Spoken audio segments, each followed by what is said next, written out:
a lot of things that are big circle.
All right, good morning, and welcome to day 3 here at the International Trombone Festival. I want to start by thanking our sponsors. Our platinum sponsor is S.E. Shires. Our gold sponsors is Great Black Mouthpieces. Our bronze sponsors are Yamaha Core of America, Garth Bags, Antoine Courtois, Adams Musical Instruments, and Hickey's Music.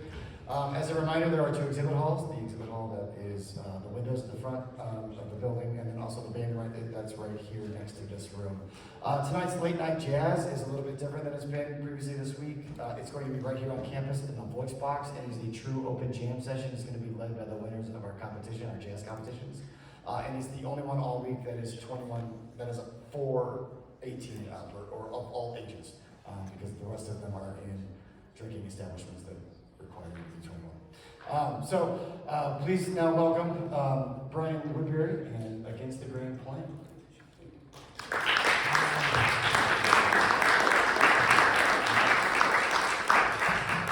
Okay, I'll do my best to juggle all of the different pieces here with the microphone and the clicker and the trombone here. But thank you. Like you said, I'm Brian Woodbury, and I'm excited to be giving you a presentation today. Today I'll be talking about Against the Grain playing, utilizing the Harmonic Glissando and the jazz trombone here.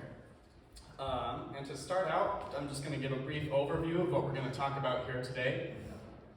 First, I will define Against the Grain playing, and then I will give a brief overview of its history and different materials for study and methods for learning, and then I will go over several different applications for use of how you can use it in whatever your trombone path is. So this will likely be completely basic review for anyone here, but just in case no one here plays the trombone, or in case you want to know how to better explain it to someone, we're going to get down to some very basic things here. So, understanding the instrument here is the harmonic series. So the pitches on the trombone are derived from the harmonic series. This one is the C harmonic series. And then we have, so in first position, you have the harmonic series based off of B flat, and then moving down in half steps until you have the one based off of E in 7th position. So a glissando, which is every trombonist's favorite trick. Now this is where you maintain the same partial, but you're moving the slide and maintaining that airstream.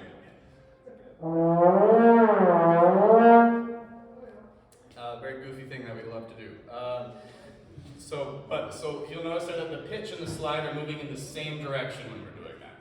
Against the grain is the opposite of where the slide will be moving in the opposite direction of the pitch. So if you're moving up in the pitch, you're going out with the slide, or in with the slide and down in pitch. And what this does is it causes you to go across the different partials of the harmonic series, and it causes the notes to self-articulate themselves without any of the gliss sound in it.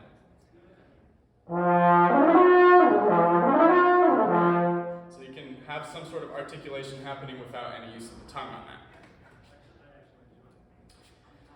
So against the grain playing was a term that was coined by David Baker in 1974. I couldn't find anything that was before that in that, but in his book, Contemporary Techniques for the Trombone. But it's also been referred to as, and some of these also have slight differences in meaning as well, or can, so all these terms are used fairly loosely in different ways, but you might also see it referred to as fretting, harmonic glissando, lip breaks, cross-grain slurs, lip slurs with changing positions, and natural slurs. So there are a lot of different, I don't know, you can put lipstick on a pig, but anyway. So I thought now we're going to listen to an audio example just so you can get an idea of how a jazz trombonist might be utilizing this, and then we will dive into some different things. So this is Jimmy Cleveland. He is not quite as well known as I think he should be. A really fantastic jazz trombonist who, due to not having recorded as much as some of the bigger names, we don't know about as much and don't talk about as much, but I think you'll see from his playing how fantastic he is. But listen in this for different times that he utilizes turns or rips in his solo, and those are instances where he's utilizing this harmonic glissando or against the grain in his trombone soloing here.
So how is this information useful to me about what against the grain playing is? So this is a quote from Walter Barrett in the Online Trombone Journal, and I'm not used to having this behind me when I practice this. So what most other wind instrumentals refer to as slurring from one note to the next, trombonists call legato.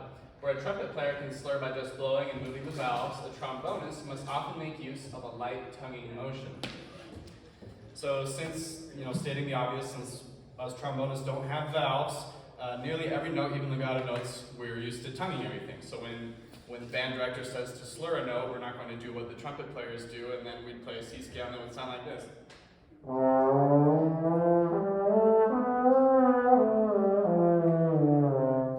We sound really glissy because we have things that are going with the grain. And so we will always add in that light legato tongue for everything we play. In order to get rid of some of that smeariness. So, trombonists have really developed all these different ways for us to be able to play quicker things. Faster passages are more difficult for us since we can't rely on the vowels and we have to rely so much on the tongue. So it's important that everyone is working on both their single tonguing as well as their doodle tonguing, if you're a jazz player especially, and then double and triple tonguing are all ways that we've kind of found to cope with this lack of valve. But the tongue, like any other muscle, can tire, and there comes a certain time where any one of us will reach our limit of what we're able to do with our tongue. And so what Against the Grain does is it gives us a supplemental articulation that helps us so that we can look for passages in which we can use a little bit less tongue, or which we can utilize the harmonic series and how the trombone is made up in order to articulate some of these passages with less or no use of the tongue. I'm going to talk a little bit about its history, very brief glance into this. Early jazz players such as Miff Mullen, Jazz Teagarden, you can hear them start to use Against the Grain in order to execute turns and ornaments cleanly. Then the first method book that I saw with anything like this in it was The Modern Trombonist, published in 1944 by the great Tommy Dorsey. And in this book, he has 2 pages of lip slurs with changing positions, and all of the examples there are against the grain exercises. Now, given how Dorsey played, it's likely that he didn't use these as a way to develop solo chops, but more was a way of building his own flexibility and range and abilities that way. With the emergence of bebop, J.J. Johnson developed, was really pioneered this new approach of where trombonists were able to keep up with these fast tempos of Charlie Parker and Dizzy Gillespie. And players since him have followed that standard set by J.J. and have done so by utilizing these various tonguing methods as well as combining that with a little bit of against the grain here and there. And players who exemplify this combination of tonguing and against the grain playing are Jimmy Cleveland, Frank Rehack, Frank Rosalino, Carl Fontana, Bill Watrous, and Conrad Herwig, among many others, but those are just a few. Several avant-garde players have used it not only as a supplemental articulation, but as a special effect. And players such as, I apologize, I don't speak Swedish, but Eja Thelin, Roswell Rudd, and Ray Anderson are all good examples of people who would use against the grain as little effects in their solos rather than just as an articulation. And then we're also going to look at one example of classical composition where this has started to be used, and this is Folke Rabe's Basta, which came out in 1982. And this is a really fun piece, but one thing that is so unique about it is that you play the entire melody using this against the grain stuff. So you'll tongue the starts of the phrases or notes that are repeated, but everything else is just utilizing the slide and your air. There is one section of multiphonics too where that part isn't against the grain, but the rest of it is. And so here's a closer look at what some of this piece looks like if you haven't played it before. It's a little intimidating to get at first. You see beneath the pitches, you have these Roman numerals, and that's indicating what slide position you need to play things in. So when I was learning it in my undergraduate, I wrote in the Arabic numerals above the staff because that was way easier for me to read. No offense to Mr. Rabe, but anyway, so I quickly learned that this was a really extensive etude in learning how to play against the grain. We're going to go ahead and we're going to listen to the great Jim Markey play this passage and listen for how clean the articulation sounds, even though he's not utilizing the tongue for the against the grain here.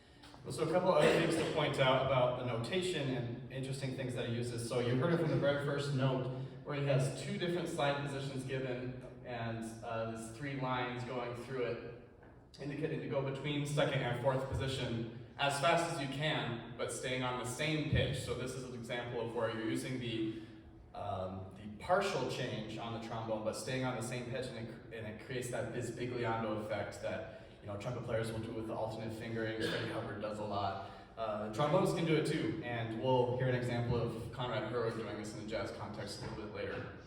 Another interesting notational thing, so most of the times that he's got these lines, he's saying you're going to stay in 5th position throughout all these notes.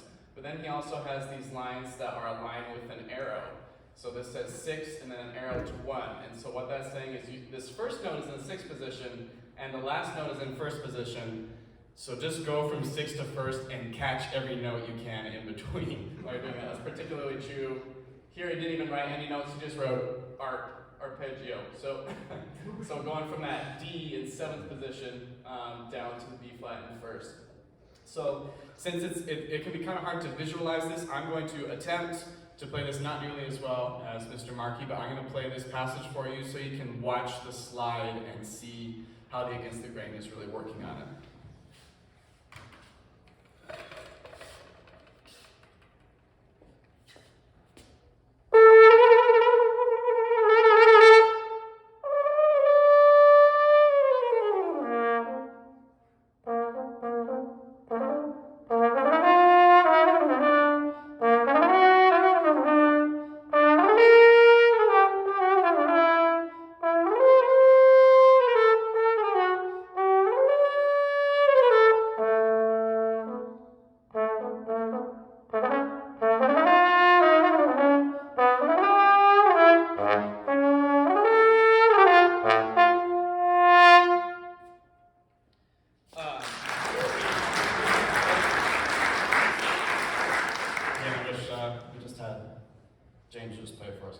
lot better, but you got to hear the good version and then the live version.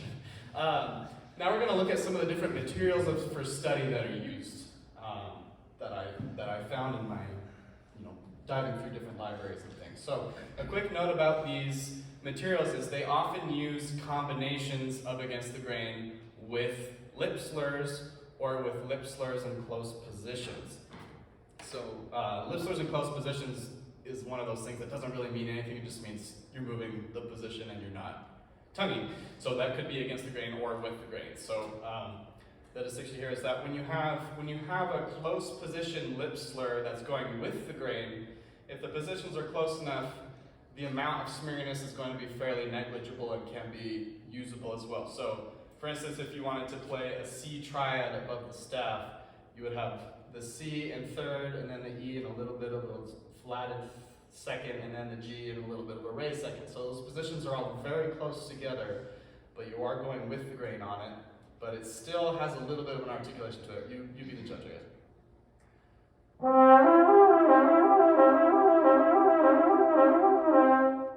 So it's usable. So a lot of these books will utilize that as well as against the grain and lip slurs. We already discussed Tommy Dorsey's book, The Modern Trombonist, and here are a couple of examples from this. One thing I really like, and even if you are listening to this and thinking, I never want to utilize this in my playing, something I would encourage you to try out is to use a couple of exercises like this as a warm-up when you only have maybe 3 minutes to warm up. You show up to a gig, you're running a little bit behind, and you got to put the horn on your face for a couple minutes before you got to play, lead in a big band or something like that.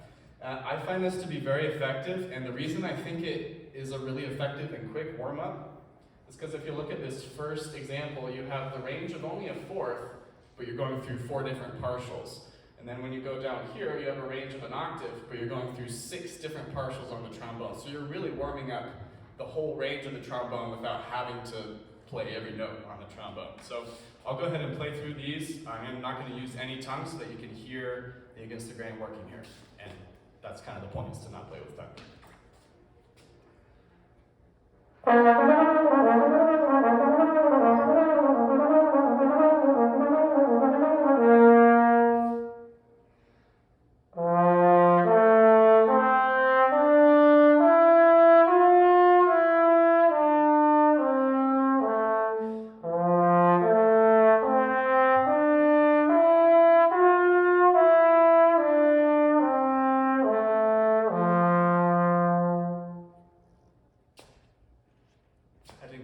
For that one, no, please don't. That was just a bad joke. Anyway, here I also already discussed David Baker's Contemporary Techniques for the Trombone in 1974, and this was originally a 2-volume work, and then it was re-released as a 6-volume work, and the second volume of which is titled Against the Grain. It's dedicated to against the grain playing.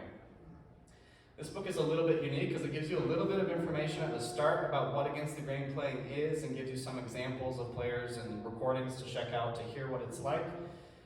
But then it just gives you pages and pages of every scale you can think of with slide positions.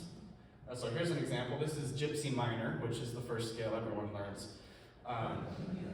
But here you can see that, and this is how every page is, where he just gives you a scale, and then he gives you slide positions for playing it. And he gives you almost every combination. There's not, I don't know why he doesn't give 7th and 6th here for the E and the F. And then he gives you some combinations that I wouldn't recommend, like first position for this A flat up here is going to be no bueno. So when we're playing through this, it's really up to the player to figure out which notes are working against the grain and which ones aren't. I went ahead and I put in a red line to show you which notes are working against the grain. And also, since all these partials have slightly different tuning, he doesn't give you any info of like, okay, this has to be like a sharp 6th or a flat 5th, so I apologize for any terrible intonation things that are about to happen. But I'm going to go ahead and play through each of these lines for you just so you can feel that, and this can be something that you would do at home and kind of understand, okay, I would need to tongue these notes, I wouldn't need to tongue these notes, and also figure out, okay, this section of it feels a lot more useful and playable than this section does. And again, no tongue.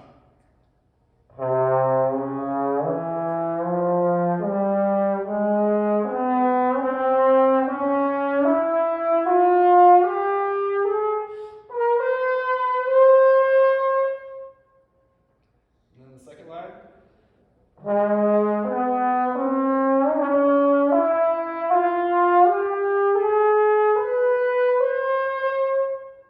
Third line.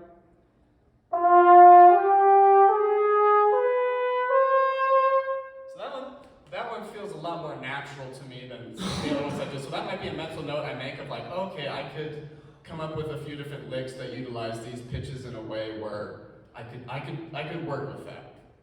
And then the last one is the unusable A flat in the first one.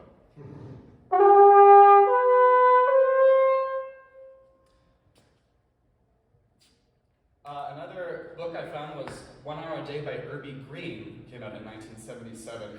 And this was meant to be a maintenance book, a routine book that you would play through. And it includes a couple of pages of lip slurs with changing positions. So here we have the first example here of something where it is a combination of both against the grain lip slur and close position lip slurs. So the red, again, is where the against the grain is marked, and then you'll have a lip slur and then a close position one. So I'll go ahead and play through that.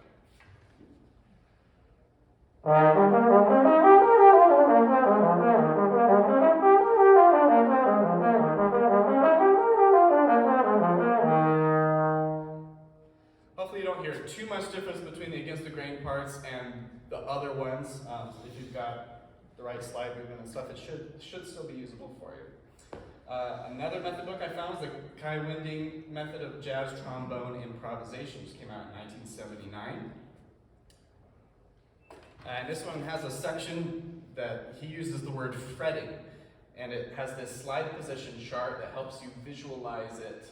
It's pretty similar to one that I've seen in Kevin Hicks's new book that he has on it, but it's got these slide positions and a way to visualize what's happening.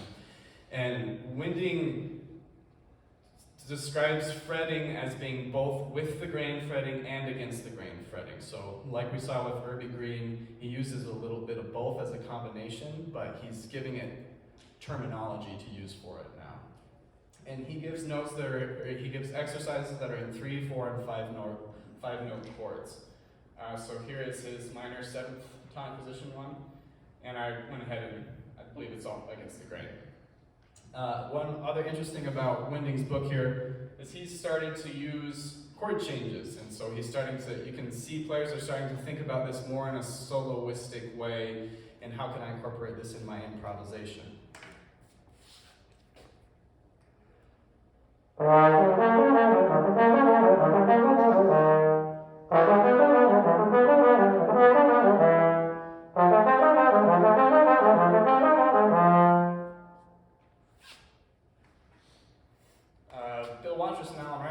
Trombonisms in 1983, and it has a section on the harmonic glissando is the terms that they use for it, and these exercises are strictly against the grain.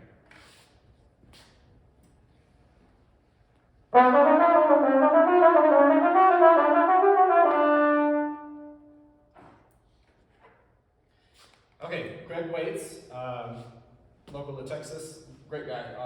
He came out with this book in 1991 called Advanced Flexibility Studies. And this book is dedicated 100% to against the grain playing. And he gives page after page of exercises. Like the Winding does, he includes chord changes for each of them. And so he says these are licks. He doesn't want you to use them as licks, but ways that you can supplement your own licks and ideas. Let's see, so I'll go ahead and play through this here. I don't know why I picked a trickier one. This one is hard to go from 2nd to 4th without making it sound like you're catching the 3rd position for the major. So I apologize if it sounds majory while I'm playing this minor one here.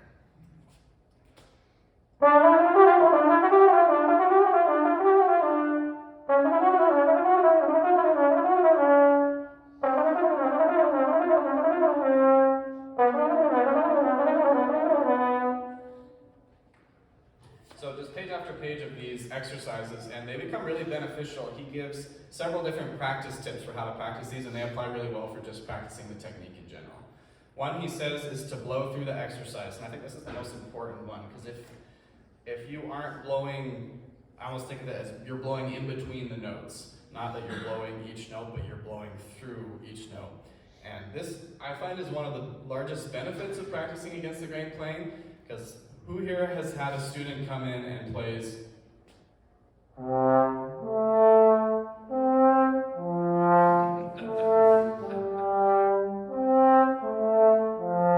like they're so concerned with having slurriness and glisses in the slide that they completely back off the air in between the notes. So something I do outside of against the grain playing is play that passage without any tongue, and I just want you to blow through it as much as you can. So against the grain is a great way of just practicing having the appropriate airstream to play through phrases.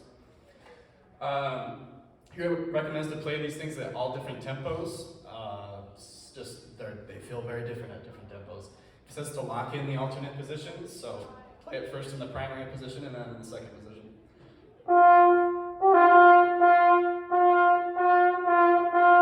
So you can match both the tuning, pitch, and sound. He says to frame the exercises, so you play the bottom note and the top note, just to get your landing points and then play through them. He mentions throwing the slide, which I think is a really good slide technique to use. So instead of holding the slide rigidly like this, it gives you a little bit less mobility. He says you keep it between the thumb and the forefinger and you let it bounce and you can actually throw the slide. I know it's a little nerve-wracking when you first try it, but it works. and so it helps you to have a little bit more flexibility to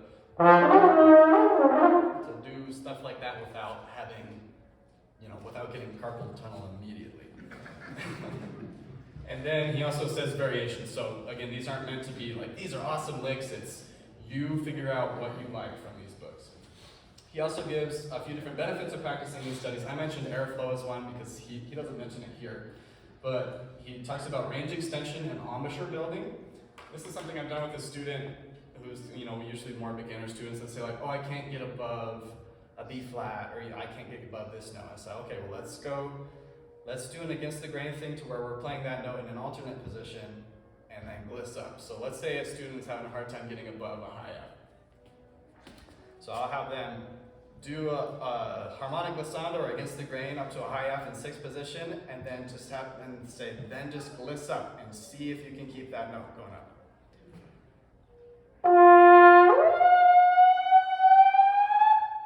And 9 times out of 10, the student can play a note higher than they think they can play, so they're all like, oh, wow.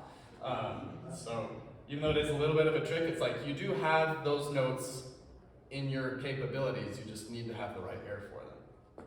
And then swing concept. All of his exercises are based off of swing eighth note triplets, and several of these have, and the winding ones had those as well as one of the Dorsey ones, so it seems to be a common thing. Brad Edwards, he wrote a book called Lip Slurs and then wrote a sequel to it called Lip Slur Melodies. And this is not so much focused on against the grain as it is just these lip slurs and changing positions, but it does utilize against the grain in them. And I just put the table of contents in because I thought it was great how he has things, he has them getting progressively more difficult, then he goes a little bit into the higher range, then a little bit into the lower range, and then a little more difficult, and then even higher and even lower, and then you have the taking a bow, which is the very difficult ones, and then playing together where there's a series of duets. So a really good resource for students of any type. I included one from the Raising the Bar. So this is kind of the moderate level. You started to get a little bit more advanced with it. And this would be very different playing with a trigger, and should probably be played with the trigger since it's got notes like that, but I will play until the point I can't, just to give you an idea of how these sound. So see if you can hear the difference between, again, the red is the against the grain, the green I marked for the lip slurs, and then things that aren't marked would be ones that are with the grain but changing position.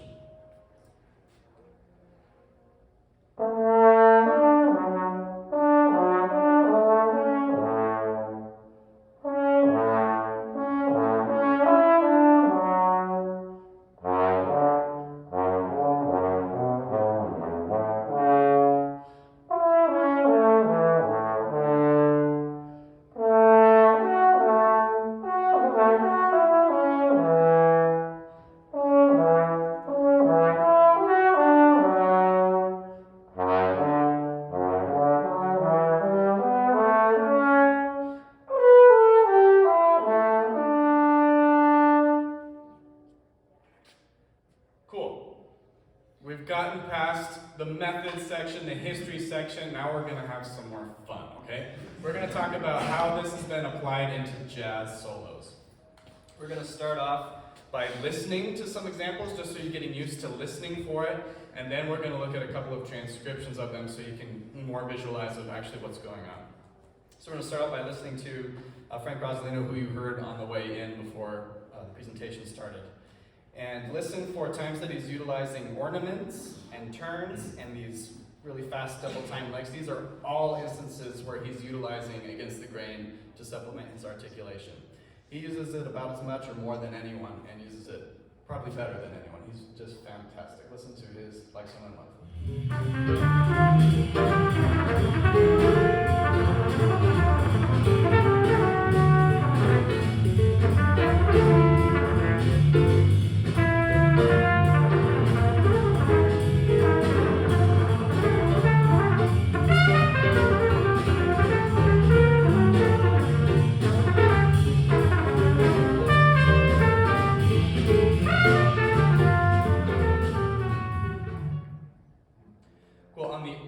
end of the spectrum, we have Carl Fontana, who hardly ever uses it, but still finds use for it. So this, it might as well be spring solo, very fast tempo that he's playing at, and you'll hear him execute these wonderful, this amazing, impeccable doodle tonguing, unmatched by others, but when you hear him play through some 16th notes, those are moments where you're going to hear against the grain at work.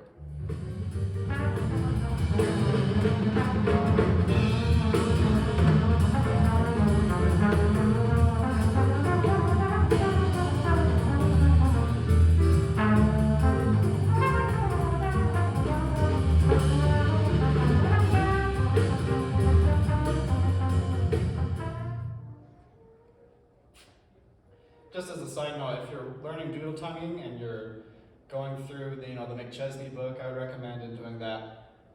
Once you've gone through that book, and I mean you can do this beforehand, but transcribing Carl and playing Carl, I feel like is the best way to get that doodle tonguing to actually start working for you. Because I feel like for me at least, there was a disconnect between playing the exercises in the book to actually playing it, and then when I started trying to sound like Carl playing his solos, I was like, not that I sound like Carl. Willie Dennis gives a really unique approach to this. He's one of the few examples I found of someone who's actually using these glissandos as well as the against the grain while he's playing it.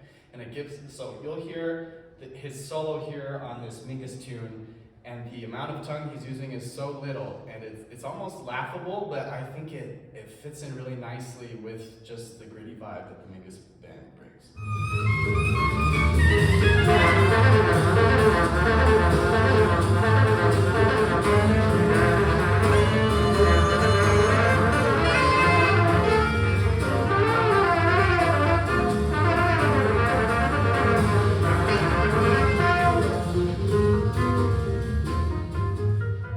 So just that opening lick, you can see half of it's working against the grain and half of it's not.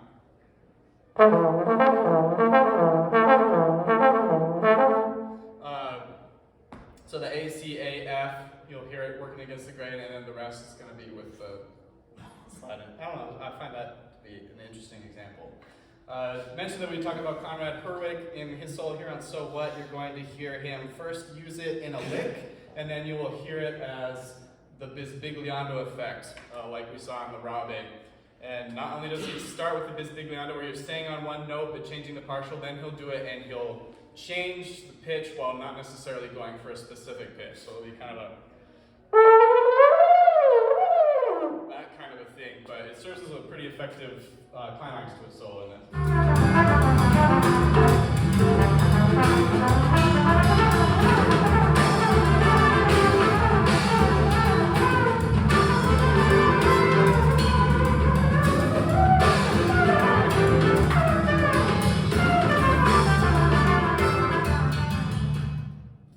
Here's an example from one of the more avant-garde players, ITF.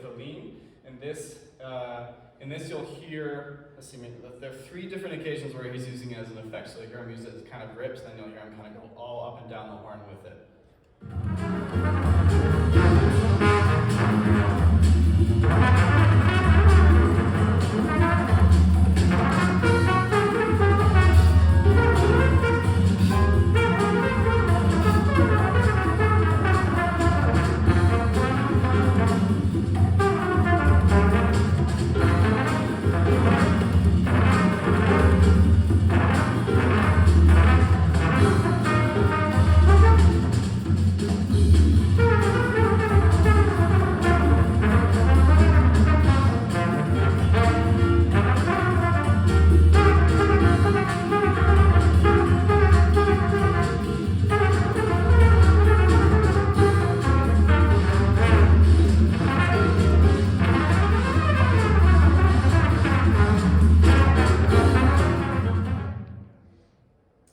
Now we're going to look at a couple of the transcriptions. So this will be Frank Rosolino's solo that we already listened to, and I've got a transcription for it. So I have two lines on here, don't let it confuse you. The top line is, I did to indicate what he's doing with his slide. Anytime we have something that's, you know, a triplet eighth note or faster. And then down on the second line, which I think will be the one I would recommend following along with in real time, I just have these dashed slurs that show phrases that he utilizes against the grain for. There are a few eighth note triplets in here that you'll listen to and think, he's tonguing those, and I believe you are right, but they are ones that could be well executed via against the grain too. And I think it's interesting to note that even if you do add in more tongue to these against the grain things, that's only going to help you. And so if you're playing something that works against the grain and you're using the tongue, if for some reason your tongue can't quite keep up with it, you're still going to have that natural articulation from the trombone. So I think it's interesting that pretty much all the eighth note triplets licks he uses in there are ones that you can play against the grain, even though at this tempo he doesn't have to, and I don't think he does. But just thought it was interesting. So again, I'd follow with the second line while you're watching along.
That a lot of these dash slur portions where he's utilizing against the grain will start on a beat.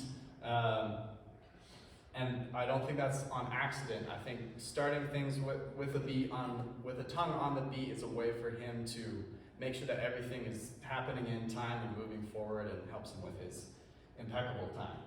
Let's take a little bit closer look at more of the solo altogether. I thought it'd be interesting to compare how much of it is lip slurs and how much of it is against the grain. So I marked the red as lip slurs and the green is lip slurs and the red is against the grain.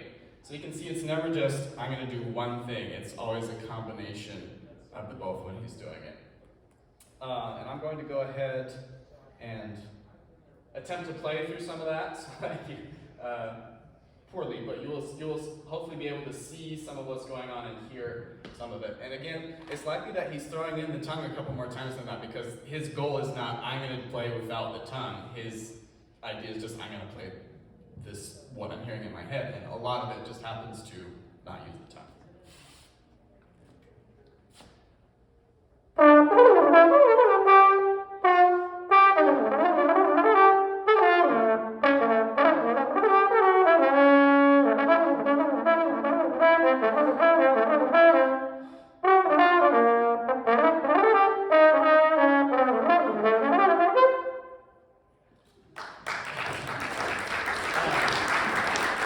So it's really fun going through that.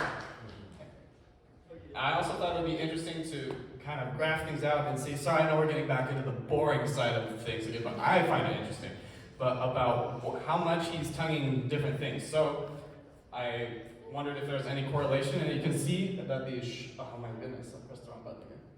You can see as he plays notes of shorter duration, he is less likely to tongue them, and that makes sense just because shorter duration notes are harder to tongue. And then I also thought it was interesting, so when you look at these notes of shorter duration, and you look at the percentages, it's pretty even of how he splits it up between tongue, lip slur, and against the grain. So again, he's never thinking like, I'm not gonna use the tongue, it's just, he's worked out ways that he can play the trombone. I also thought it was interesting to map out these moments of rhythmic activity of smaller durations over the form of the piece. So it's a 32 bar form, unlike Someone in Love. And here you can see at the end of the form and the start of the next form, he has a large dip in his rhythmic activity. And then again, at the second chorus mark, a large dip at the very end of the chorus. And you may have heard it in the solos, but those are moments where he chooses to play something that's a little bit more singable and lyrical and cadential at the end of each chorus. And so this is something that we can do as improvisers, whether we're doing Against the Grain or not, is that when we're nearing the end of a solo chorus, we play something that's a little bit more cadential and a little bit more singable. But then, as soon as the second chorus, or the next chorus started, he indicated to the rhythm section, I'm still going. That cadential stuff was not the end. And so he gives the solo a reason to keep going by interjecting his highest moments of 16th note double time stuff that's happening. So I thought that was interesting. Now we're going to look again at the opposite end of the spectrum at Carl Fontana's solo. I'll go ahead and just play it real quickly to refresh your memory, and then I'll play it for you again. There's only a couple of moments here of lip slurs and Against the Grain.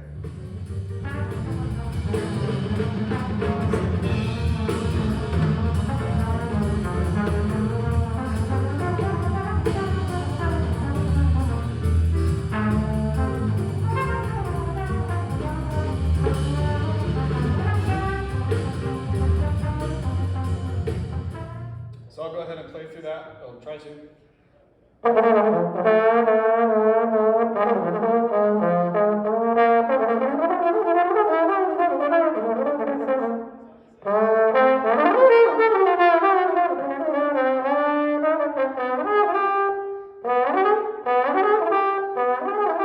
think it's likely that he actually played those in fourth, the D and F, and did a lip slur. I don't know because I was not watching him, but both would be usable Against the Grain or lip slur in that instance. So once you've learned through, we're near the end, don't worry. Once we've gone through all these different ways of playing and you start to become a little bit more familiar with how to execute this stuff, it's up to the player to decide how they're going to utilize it in their playing. So like any improvisational technique that you're going to use, whether it's a lick that you just learned and then you learned it in all 12 keys, if you're learning that lick and you want it to become part of your vocabulary, when you're practicing it, you need to use the lick way more than you would in a solo. So you're going to maybe take a chorus where I'm going to use this lick as many times as I can, just so I start getting used to using it. Because otherwise, we'll practice this stuff and I learned it in 12 keys, and then I never saw it again in my playing. It was like, bye-bye lick. So I think the same thing happens with just any type of technique we're using. So I went ahead and I wrote out an etude that utilizes Against the Grain, and I did it over groove and high because I thought that was appropriate. And on this, I'm going to go ahead and I'm going to play through this etude of Against the Grain playing, and then I'm going to take a solo chorus And again, this is going to be a practice solo for us. So this is not how I would want to sound in any way, shape, or form. But it's just a way of me practicing utilizing this as much as humanly possible in my brain to get this against the grain happening in my playing. So yeah, we'll go ahead and give that a whirl.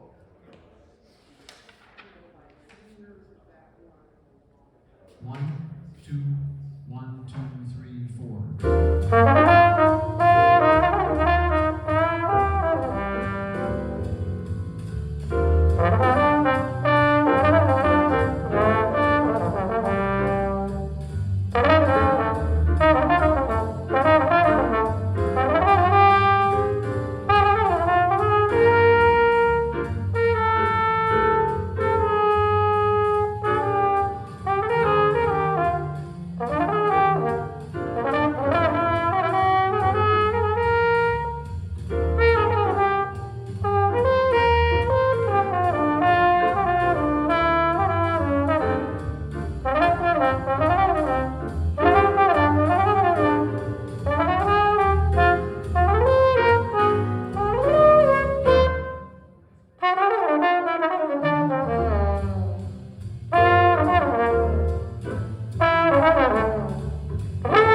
The idea of when you're in the practice room, you shouldn't sound like you do on the concert stage, because you should be doing stuff that's pushing you and making you uncomfortable. So if what you're playing in the practice room is something that's like, yeah, I sound really good, then maybe you're not pushing yourself hard enough with stuff that makes you uncomfortable, like forcing yourself to play a solo using against the grain stuff too much. So just a quick review. So against the grain, the slide and pitch are moving in opposite directions. So out with the slide and up in pitch, or down with the slide and in with the slide and down with the pitch. Yes. And several useful method books to check out: Greg Waite's Advanced Flexibility Studies, Trombonisms, and Kyrie Method of Jazz Improvisation, and artists to listen to: Frank Rosalino, Jimmy Cleveland, Conrad Herwig, and Edith Levine. Sources. Does anyone have any questions? Or yeah. So when you're in a big band context and you have like falls, I know trombone will want to bliss and like move your slide down into the same partial. Would you use that in falls as well? Yeah, that's a really good question. So for live stream folks, you said when you're playing in a big band and you have a fall, would you use against the grain to articulate that fall? So yes, well, the answer is no, but kind of. So for me, at least, when I'm playing a fall in a big band, so I don't just do a gliss, because I think that just a gliss, I think that sounds kind of, because it doesn't sound like what the lead trumpet's doing, you know? And so I will go across as many partials as I can, but I do also just do this gliss. So I'll do more of a lip slur with changing position. That's my personal take on how I play a fall. To where you are getting those partial changes like the trumpet is doing, but still have kind of the glissy thing too. Very good question. Any other questions, comments? Yes? The last one you played, that was your record says that you wrote. Yes. So let's go and get that, right? Yeah. How do I get that? Oh yeah, let me... Not for free if you don't have to. I mean, you gotta make a living. No, yeah, I can, let me just... You can write down my email address if... Yeah. Do that. Okay, yeah. I'll let me just write it here in a Word doc.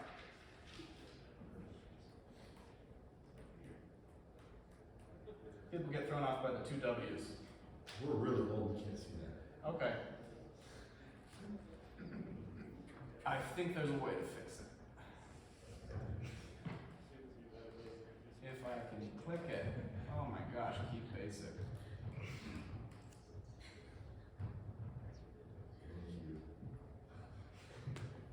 There's an M there, don't forget that second line. Cool, yeah, I have like 3 other email addresses if you want those too. I checked that one a little more than my different university ones. Any other questions for me? Yes? Could you start an upward harmonic list with the trigger activated and deactivate it halfway through? That's not something that I've experimented with, but I don't see why you wouldn't be able to.